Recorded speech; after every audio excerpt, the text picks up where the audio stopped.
in the slants, nobody scratches. Okay, that's it. It's fine. Nobody's hurt. Nobody's hurt. Tom, don't be mad at me, okay? It's just that I've been stuck in that cage for 4 years, and I just went a little crazy, and it won't happen again. You're right. You're right. This will not happen again. But as long as we're here, can we go in 50 seconds? No. Please? No. Why not? The bus doesn't leave for half an hour, and I can't go back to Philly without any presents with my mom. She thinks I've been shopping. Shopping? For 4 years? Mm-hmm. So it can't exactly go back empty-handed because it isn't very nice. All right. 15 minutes. And then straight to the bus station. You promise? Promise. Who are you? Ooh, you got me just so crazy over you. We love Madonna. We love Madonna. We love Madonna. We love Madonna. Que pasa, que pasa? This is Coati Mundi, who once upon a time in the land of cinema was also known as Raoul from Who's That Girl? And if you are hearing my mellifluous voice, then you are listening to MLVC, the Madonna podcast. And yes, Nikki Finn, that's the best that I can do. Hey everybody, it's Ben. Hey everybody, it's Liberty. You met your match when you met me. So good, so good. And hey everybody, it's Stefan. Welcome to another edition of MLVC. I want to say a huge thank you to Coati Mundi himself for opening today's episode. We will be hearing from him a little later in the show with a fantastic story, so make sure to stick around for that. We are closing out our Madonna Summer Movie Series with the third film Madonna did in the 80s, the wonderful, wacky, and camp comedy from 1987, Who's That Girl? It is a special occasion being able to talk about this film with both you, Ben, and Liberty today. Liberty and myself have loved the film for years and years. But years. Dear Benjamin, yes, years and years. But Dear Benjamin is a Who's That Girl virgin. Is that correct, Ben? Ow! I mean, you have to lose it for the very first time more than once in life. That's right. So up until just a couple days ago, you had never seen Who's That Girl, the film. I until yesterday, I had never watched it. And question, why is that? Is it just you avoided it on purpose? Why have you never sat down and been graced by Nikki Finn? So it never played in theaters where I lived in 87. And by the time I could rent movies and whatnot, and then DVDs and stream, I don't think I've ever seen it on streaming since either. So it took that conscious effort to rent it, and I just never did. We are very excited to hear Ben's thoughts on a quintessential Madonna movie, and we got a lot to talk about today. So very much. Unbelievably, Who's That Girl was released in the summer of 1987. Originally titled Slammer, this film stars Madonna as the zany Nikki Finn, who is wrongfully imprisoned for the murder of her boyfriend, Johnny. Griffin Dunn plays Loudon Trout, a straight-laced attorney tasked with getting Nikki to the bus station after she's paroled for good behavior. But Nikki seeks vengeance for the people who framed her.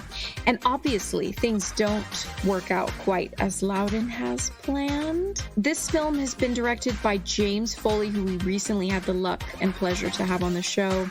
And this film had an estimated $17 million budget.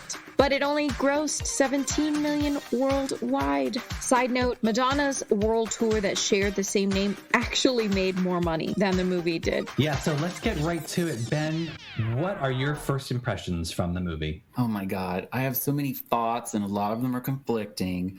But I will say that I don't necessarily think the movie in and of itself is terrible, but there were things, large pieces of it, that kind of made it terrible. The number one thing being the insane voice that she was doing for Nikki Finn. So you were not on board for the Nikki Finn? I was not on board, and part of it was because of how we're introduced to the character and her various traits and sort of the way, other than the goofy skipping, the sort of physicality that she was embracing. I maybe like 20 minutes into the movie, I turned to my partner and I was like, this would have been a lot better if she would have just played it like Susan from Desperately Seeking Susan, and that Susan had done something crazy and was getting out of jail and was going to go get revenge. I thought, because she could have talked like Susan and kind of had a progressed fashion sense, and it would have been a lot more interesting. I mean, I get where they were going, because it's sort of like a loose remake of a Cary Grant movie from the 30s, and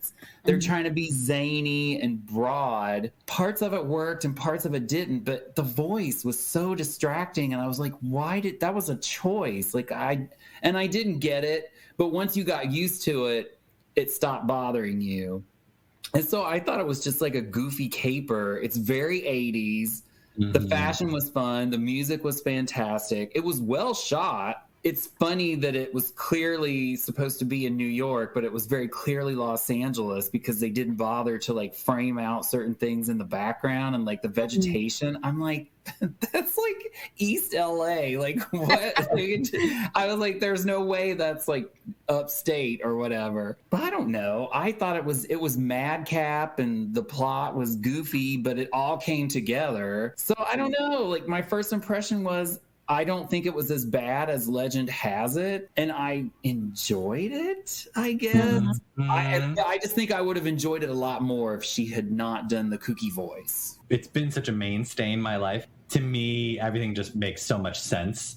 Like, yeah, that's the character. That's how she talks. This is what happens. This is who, like it all just makes so much sense in the world to me. I think when I saw Who's That Girl, I was just so obsessed with Madonna that nothing she could have done in that movie was wrong in my eyes. Like I was just lapping it up at that point, because I was like, this is a great movie. It's just crazy. Her acting in it, actually, I thought, other than the kooky voice, I was like, her comedic timing was good. She had good chemistry. They had great chemistry. It's a shame that this movie bombing, of course, I had to go to the internet, kind of derailed his career as a potential leading actor in the 80s. Yeah, and let's talk a little bit about that casting with Madonna cast, and the studio thinking automatically like, okay, this is going to sell the film.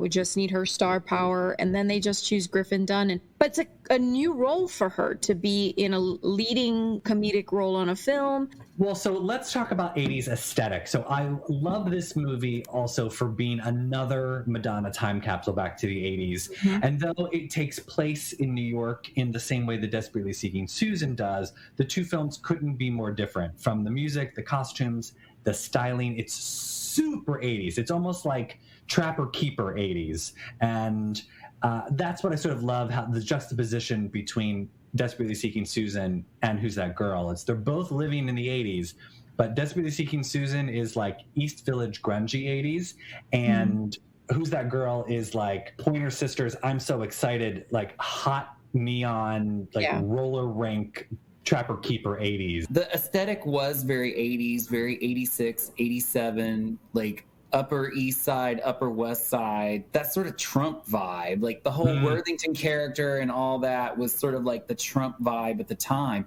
And it's so funny, because the whole thing with the car and how they would park it in strange places, it made me think of the first season of Pose, the TV show that took place in this exact same time frame.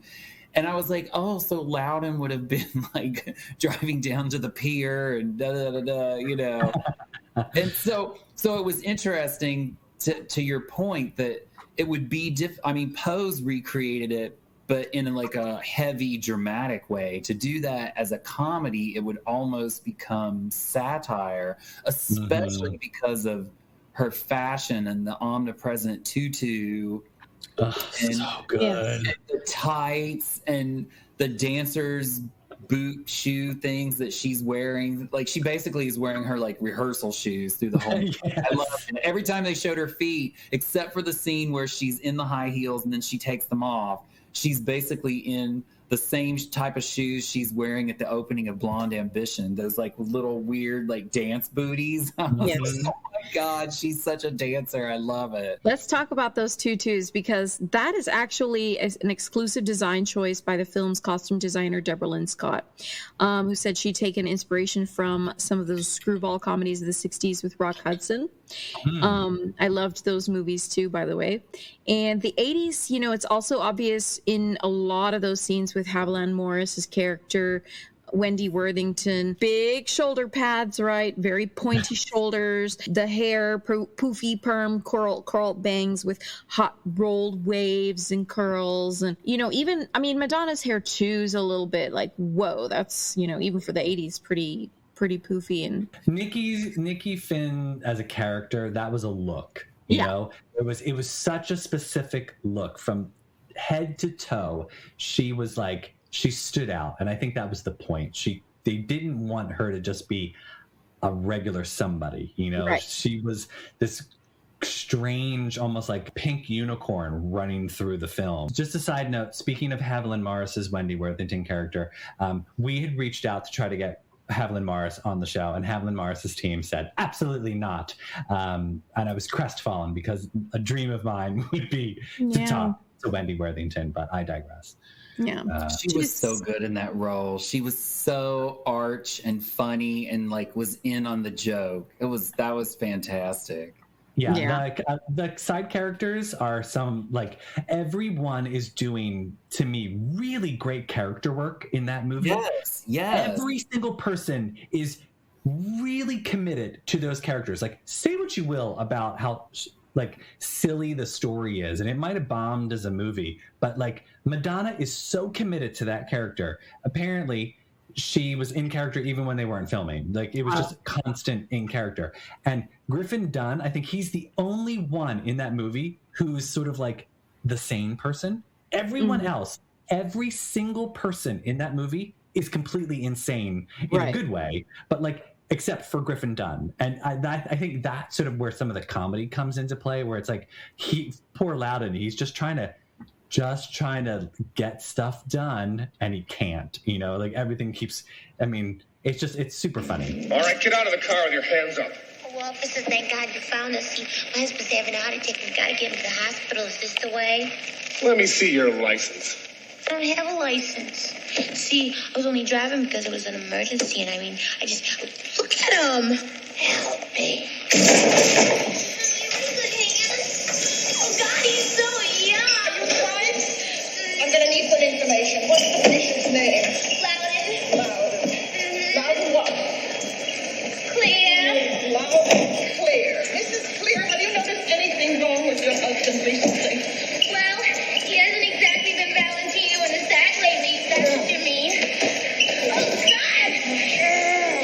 Hey, he's hysterical. Can't you give him something? I mean, help! He's in agony.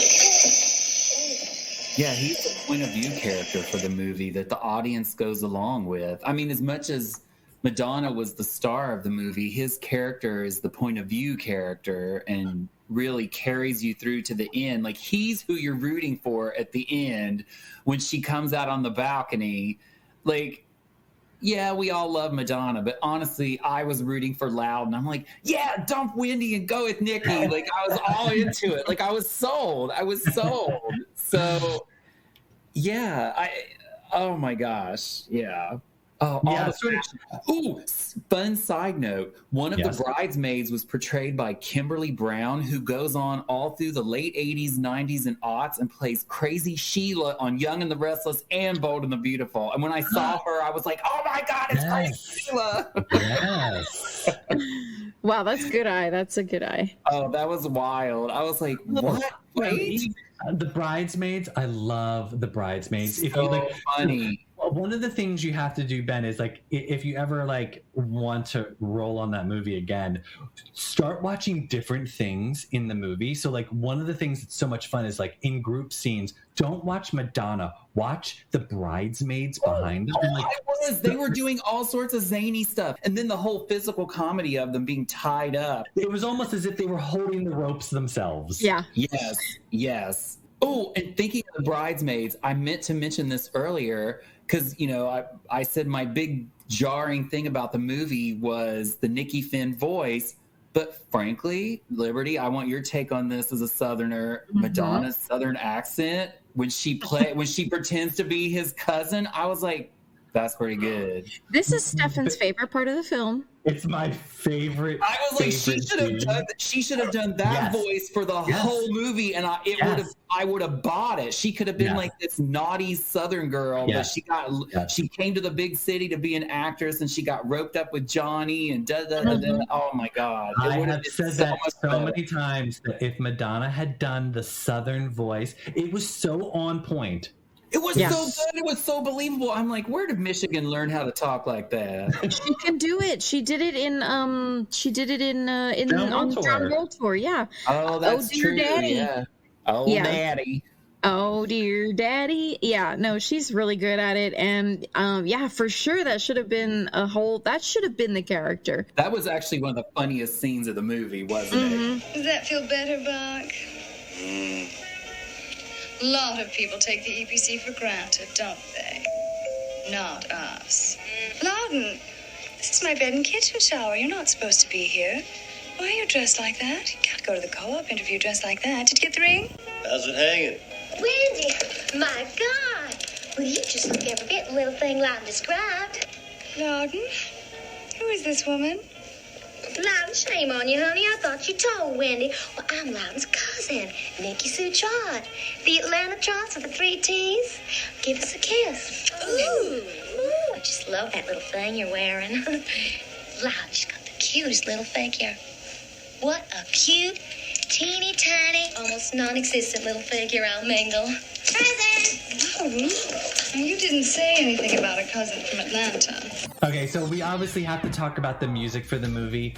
Both the soundtrack and the movie score really pulls this movie together. We've mentioned the unspoken rule of so many 80s movies that require a song title with the same title of the film. Obviously, Shanghai Surprise and other films as well, like Romancing the Stone, Secret of My Success, Weird Science, Ghostbusters, Fame, even the Goonies got a song from Cyndi Lauper. So luckily, this movie sort of succeeds in having a really great title song, as well as just other songs in general. What do you think about the music, Ben? What about you? Oh, I mean, the soundtrack is great. Warner Brothers did that thing that they used to do where they put all their artists together, but obviously they give it to their girl Madonna.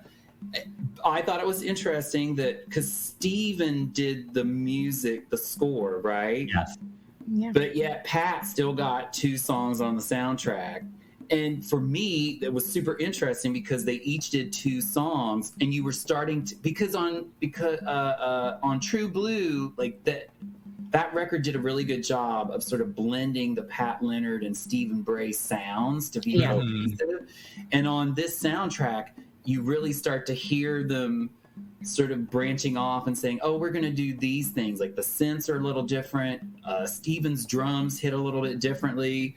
And, frankly, those are 4 of Madonna's best songs, if I do say so myself. The Look of Love, she should have been nominated for an Oscar. Causing a commotion from the moment it opens the movie with, we didn't even mention the fantastic animated opening. I mean, I have loved that animated opening since being a 10-year-old child, seeing it. And I mean, I think Tony and I had mentioned it a couple seasons ago, where I would have loved to have seen them do a spin-off show of Nikki in animated form, like that, just like a Saturday morning cartoon of Who's That Girl would have been fantastic. I would have loved that. Yeah, would have loved that.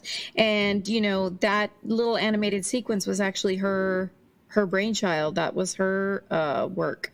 I mean, as far as not the drawing, but that was her idea. So kind of cool, right? I mean, nice. I thought it was a really cute way of like summarizing the backstory without being too preachy. Like, we got it. You figure it out. You see it, what's happening. And it's also done super well to causing a commotion. And I sort of loved that Stephen Bray then uses the basis of causing a commotion throughout the movie. We don't hear Who's That Girl until the very end, but causing a commotion is throughout that whole movie, and it's wonderful. It's such a great song, and I love Can't Stop. Obviously, is a great Madonna song. There's some great 80s Madonna songs on that Yeah. It's a shame that we sort of like didn't get an I'm Breathless type of album from Madonna at that period, because it's like I felt like she did such 4 great songs. Like imagine what were the 6 other songs we could have gotten from her, for like she could have done like a little jailhouse rock, boom boom. Oh, a little Elvis Boom, tribute. boom. Yeah, Don't knock something. it, Donovan. Can't get the shit red anymore. Yeah, Fire Engine Red. All your worldly possessions. Well, I got this album, the Who's That Girl soundtrack, before I actually got True Blue, and I remember a friend gave me that cassette. I was largely disappointed it wasn't only Madonna songs, I have to say. And I'm pretty sure that I would fast forward to the end of side 1 after the title track, Causing a Commotion, and then The Look of Love. And then I would fast forward on side 2 to Can't Stop, just because, that's it. That was my, I was buying it for Madonna, or listening to it for Madonna. And the other songs, I was like, these are these waste my time as a 10-year-old, because, I'm so busy. Every now and again, I'll dip back into 1987 and queue up 24 Hours, or that's the one I like. If I have to listen to the others, it's 24 Hours. I like 24 Hours and Best Thing Ever. Yeah. Well, so we sort of already did a little dive on the characters, but let's talk favorite characters. Who other than Madonna, is there a favorite character of yours from the movie? Liberty? For me, I would have to say Wendy Worthington. I mean, I love the character of Wendy. Are you listening to me, Loudon? No, dear, I'm not. Patagonian Fearless, Contour. Last seen at 57th Fifth. Loudon, what is this all about? Raoul. Your mother's car was stolen from Cartier's at a very rare end. Oh, no, not the Rolls. Mummy's Rolls? I saw the whole thing. Don't worry, Miss Worthington. I've got the license number. You got the license number of our car? I wrote it down. Is it possible for you to be any dumber? And of course, I love Madonna, and, thinking about her pretending to be Wendy at the apartment co-op interview. I had to think about it recently. I was just in NYC a few weeks ago. We did one of those touristy bus things, and, they always like to tell little stories. We passed the Dakota, which is the building famous as being where John Lennon was killed and where Yoko still lives. But the tour director, he had to squeak in a little Madonna story, not because he knew I was a fan, but of course I was like, I already knew where the story was going because I actually knew it. But I guess she had tried to get an apartment in the Dakota, and she had to meet, maybe she went as Nikki Finn. Maybe this was why she was rejected. But anyways, just a little funny anecdote how Madonna doesn't always get what she wants. But anyhow, yeah, she plays the character of Nikki with such an adorable flair. Even though she's a straight up troublemaker, but you just adore her because she's so cute. She's beautiful. She's magnetic. She's got great chemistry with Loudon, and Griffin Dunne really does a great job of bringing him to life. I don't know. I just really love all the characters just because, like you mentioned earlier, everybody plays two character really, really, really, really well. Ben, what about you? What did you have a standout? I'm Team Loudon. I think Griffin Dunne got a bad rap after this movie, and Hollywood did him dirty. He was both funny, he was believable as this sort of guy who was trying to be something more than he was and was in over his head, and then he meets this person who's in an even crazier situation, and it makes him realize that, yeah, I should just go be happy and get on a bus to Philly. I mean, there are worse fates. And for me, he was the character that I identified with through the movie, because it's just like, oh my God, what is going to happen to this poor guy? Like, it's just so ridiculous. That whole scene where, and he finally, I love when so Liberty mentioned the interview at the co-op, but for me, the point in the movie where the character Loudon and Griffin Dunne as the actor playing Loudon give into the madness are when he's on the balcony, when Raoul shows up with the bridesmaids and the news crew starts showing up, and then Nikki runs out there and calls for the I don't know what, a cougar. It just looks like a puma to me. Oh, shit! This thing ate Mr. Bell's cat? No, Einstein, that is the cat. Look. One Patagonian Felius concolor. Says here they're almost extinct. There's only 4 of them left in the world. Apparently, this species mates only once every 26 months. It says here tonight, sign on the X. What's it supposed to eat? Probably shit for brain uptown attorneys.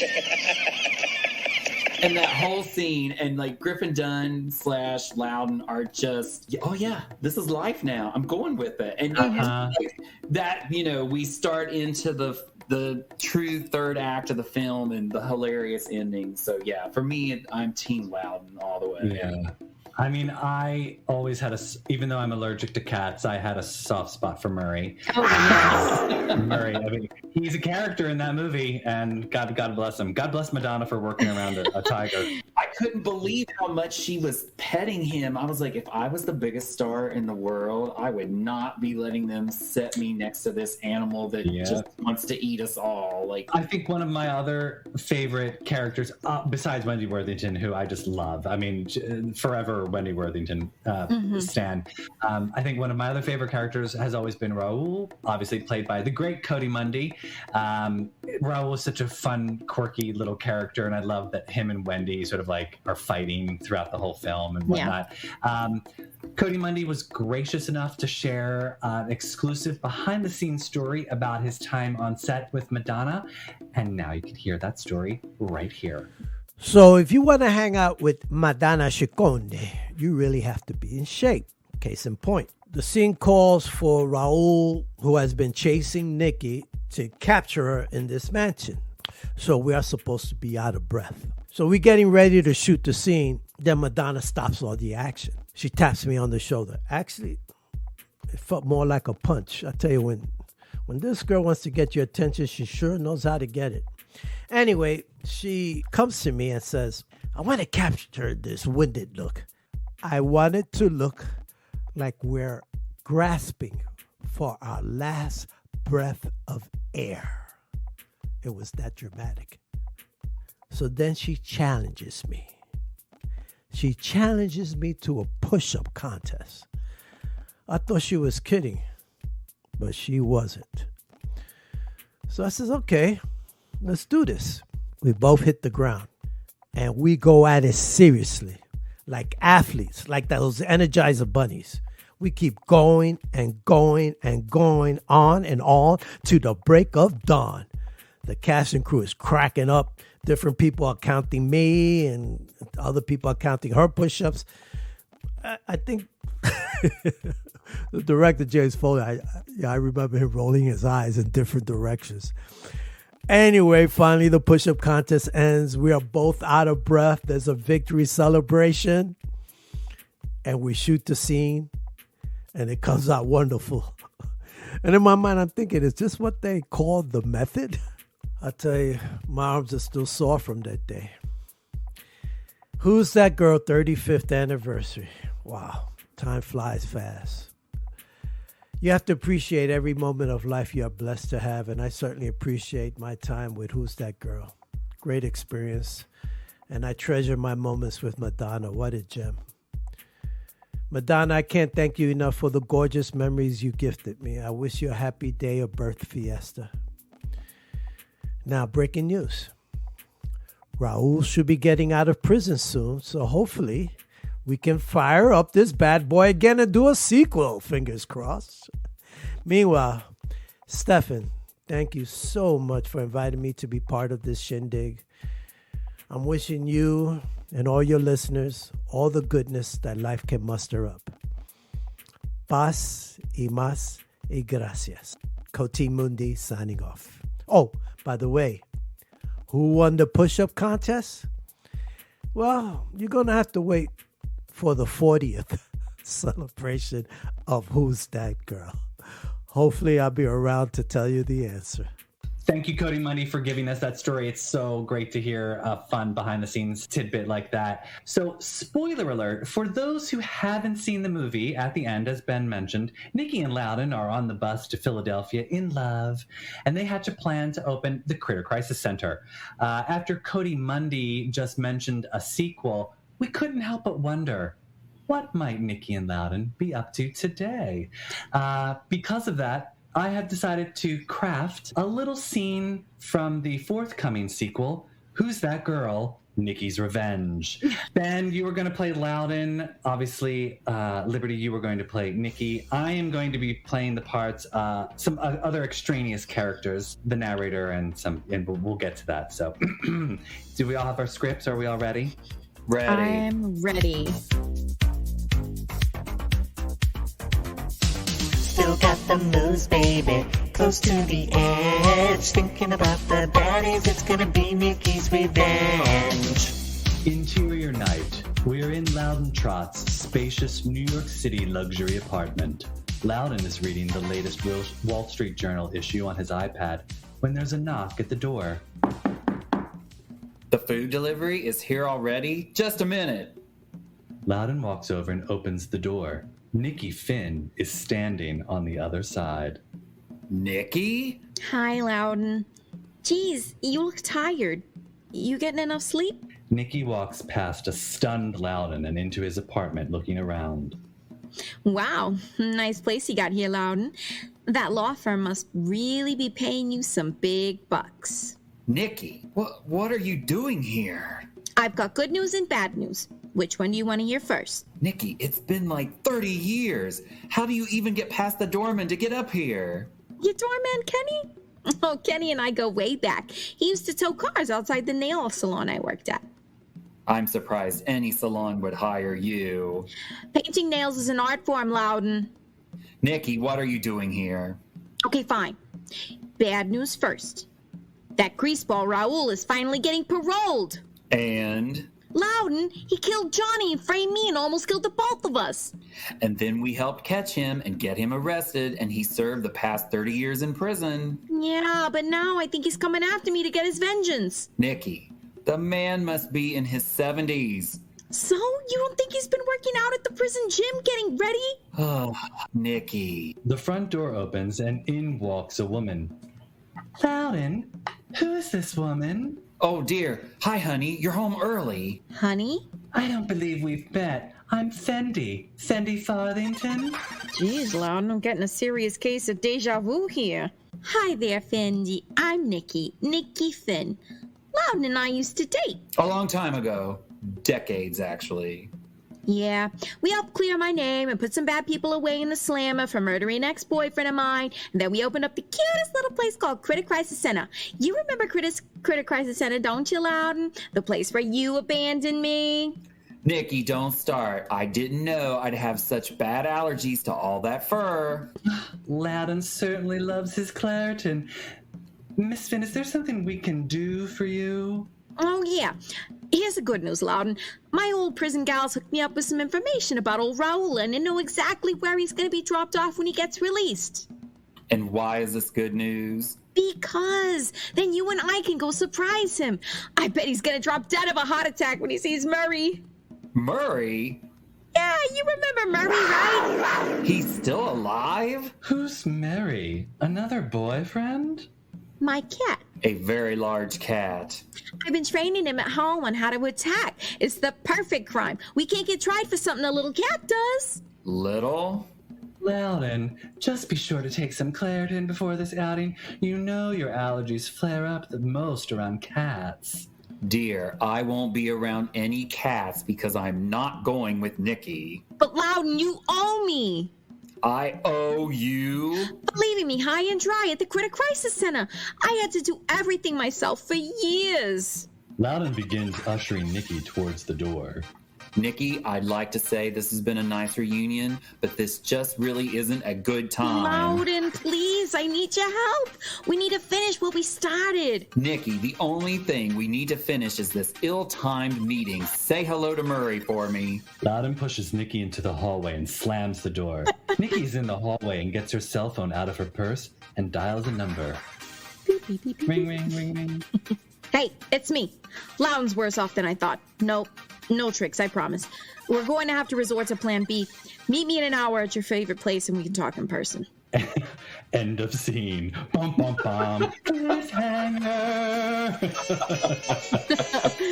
Oh my gosh. Well, good job, you two. That was a fantastic scene. I mean, grazie. You two just channel.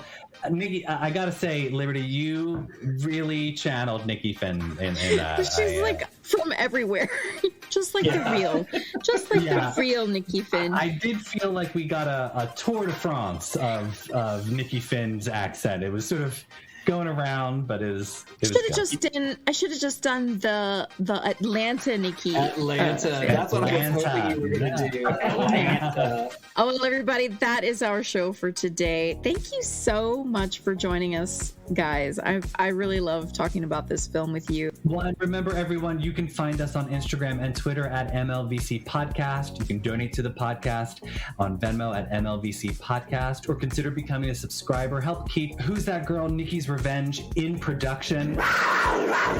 Patreon.podbean.com/MLVC Podcast. And I'm serious, if you want to hear more from the sequel to Who's That Girl, we can keep those episodes coming. We'll maybe we'll have bits and drabs of scenes in the near future. I don't think we've heard the last of Nikki's Revenge. Well, thanks you two for joining me on this summer movie series. It's been a journey. Yes.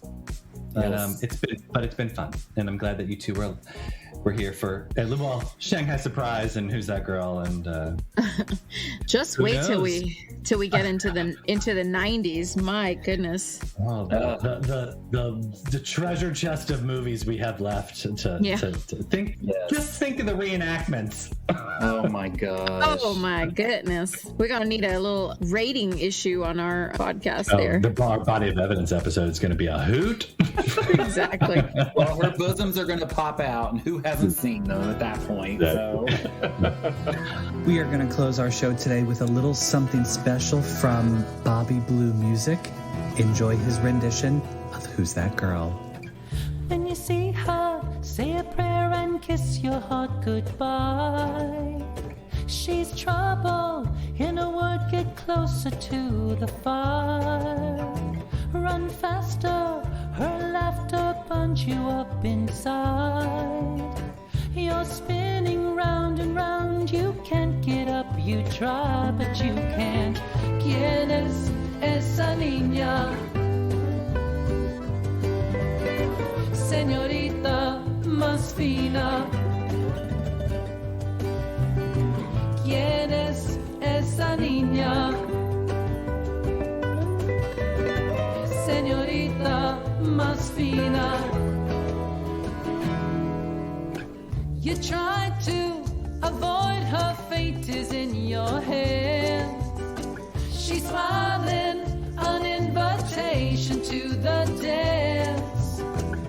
Her heart is on the street, tu corazón es suyo. Like you're falling at her feet, you try to get away, but you can't. ¿Quién es esa niña? Señorita más fina. ¿Quién es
24 karat? 18. Anyways, so I'm saying, family just beside itself with happiness. I mean, can't imagine how relieved we all was when we found out a lot of here was getting engaged. Yeah. I mean, Loudon married a woman? Got it! Murray! Murray! Mommy's Raoul.